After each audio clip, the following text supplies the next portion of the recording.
अब वहीं पे मुझे माँ भी मिलती है किन्नर कम्युनिटी में। मधु शर्मा नाम से एक किन्नर थी। अच्छा। इतनी हैंडसम, इतनी खूबसूरत, इतना अच्छा व्यवहार के मैं क्या बताऊं। वो कहाँ के थे? वो रतलाम की थी जब चेलन आती। हाँ। तो वहां से वो मेहमानी में आई हुई थी। हाँ। कहाँ आए थे? सडोरे मेले में। सडोरे में पीर का मेला होता था, चटाई लगती थी, 8 दिन किन्नर समाज वहां रहती थी, फैसले निबटते थे, बात कलाम होते थे, मेल मिलाप होते थे, और मेला उभाई करते थे, और बाबा पे चादर चढ़ाई जाती थी, नदी पार करके मजार था। तो इसलिए वो आई हुई थी, उनने सुन रखा था मेले पे, वो भी आई, कोई भी आ सकता था ऑल इंडिया से। पंजाब तो हरियाणा तो आता ही था, दिल्ली तो आती ही थी। हाँ जी। तो मुझे मेरे गुरु का भाई बने थे नीचे, ब्राह्मण थे भागमल, उसी डेरे में वो नीचे रहते थे, उनकी औलाद रहती थी, नस्ल रहती थी। तो जब किन्नर कम्युनिटी इकट्ठी होती थी तो उसके बाद मुझे मामा के यहाँ छोड़ दिया जाता था। मैं रहती थी, कमलेश उनकी एक बेटी थी, वो मेरी सहेली थी। तो मैं जाल था, उसमें से सब सुनाई देता था, तो मैं सुनती और मैं कहती देखो। तो वो कहती थी कम्मो, कहती थी, मैं उसको कम्मो कहती थी, चुप रहे, खामोश रहे, बुआ नाराज हो जाएगी।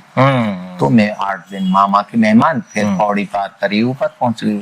अच्छा, आपने माए जी एजुकेशन आपने वहां से शुरू किए थे संडोरे से। हाँ। तो आपने 5th स्टैंडर्ड तक, मतलब 5वीं तक आपने अमृतसर में पढ़े थे। फिर 5वीं में ही वही डाल दी। फिर उसके बाद कितनी पढ़े आपने? मैं हाई सेकेंडरी किए, वैद विशारद किए मैंने यहाँ आके, नर्स का कोर्स किया मैंने डबरा आके, स्टाफ नर्स का। अच्छा। वहां से मैं आ गई, मेरा अन्न जल उठ गया, कोई भी कारण रहा हो।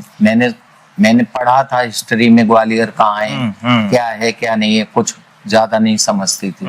लेकिन कौन किसी के आए और दाना पानी लाए। सही। जब ऊपर वाले ने मेरा दाना पानी यहाँ लिख दिया था इन बेहड़ों में, ये बेहड़ चंबल के बेहड़ मशहूर हैं, जानती है। हाँ जी पूरा। लेकिन मेरा सारा रिज़्क पानी और जिंदगी का गुजारा और जिंदगी का एंड यहीं तक का लिखा मेरे रब ने। मैं कैसे पहुंची, क्यों पहुंची, पहुंच गई।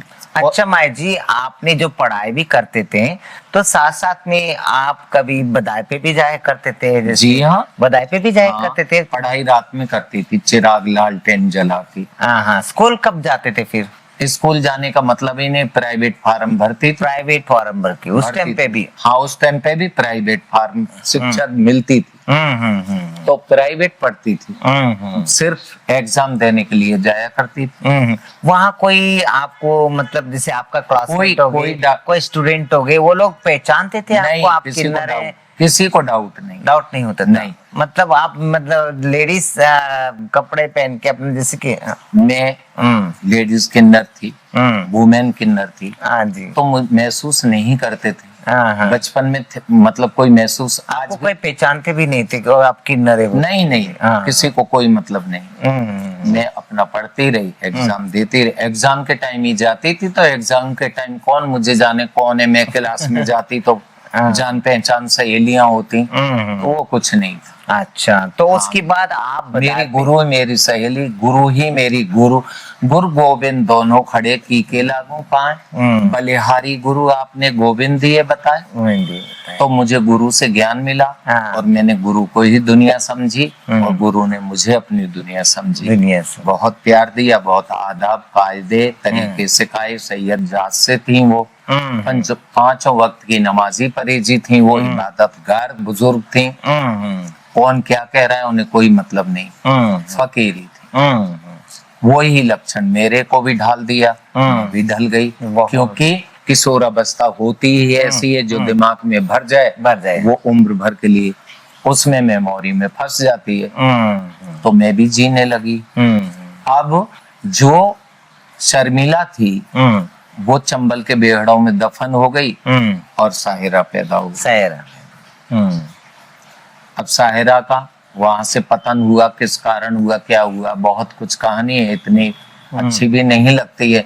सही बात। वहां से आके मैंने अपनी व्रत में डबरा में आ गई, जो मेरा एरिया लगता था। अच्छा, आपने डबरा, जो वहां से तुम्हारा जो सफर शुरू हुआ, कहाँ से, संडोरा से, तो डबरे तक जब आप आए, तो यहाँ आने के बाद आपका गुरुजी मतलब कैसा वेलकम किए थे आप? मेरी गुरु थी ही नहीं। हाँ। वो तो इंतकाल होने के बाद मुझे देश से निकाला दिया गया था, यही से चल दफा हो, पंजाब जा, तेरा यहाँ क्या काम है, तेरा कुछ नहीं। अच्छा जी। मेरे गुरु का जो कुछ था, कम्युनिटी के अंदर जो यहाँ थे, वो सब उसके विपक्ष के पक्ष में थे। मेरे पक्ष में कोई नहीं था, मेरे गुरु के भी पक्ष में कोई नहीं था, क्योंकि वो उतना ही संबंध रखती थी, बहुत बड़ी गायिका थी। दरबार में, सिंधिया दरबार में, यहाँ डबरे में उनको बुलाया जाता था, डबरा में नहीं, माधवराव सिंधिया के परिवार में। अच्छा। ग्वालियर में जयविलास, ग्वालियर में बुलाया, जयविलास पैलेस में। हाँ। तो वो भी उतना मतलब रखती थी। माई जी, उनका नाम? माई मुनीर जान। माई मुनीर जान जी।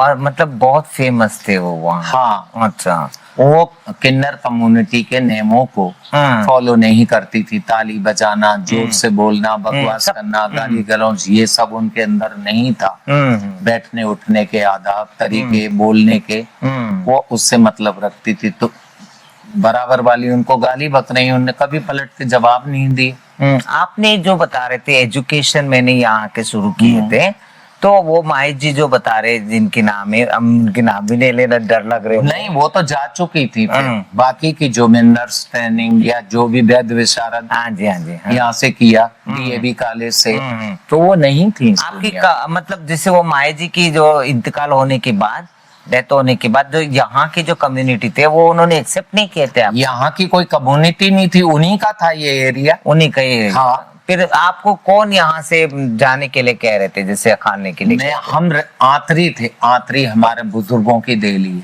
है और सम्मिलित थे वहां पर। तो जो हमारे शरीक थे, वो उन्होंने मुझे निकाल दिया, दफा हो यहाँ से, पंजाब जा, फलाना हो। और मेरी गुरु के बाद मुझे एक कटोरी भी नहीं दी गई, निकाल दिया। जब निकाल दिया तो मैंने मेरे गुरु को वचन दिया था, मैं अपने इलाके में आ गई, किराए का मकान लिया, अपना काम शुरू किया, और आज तक सफर चल रहा है।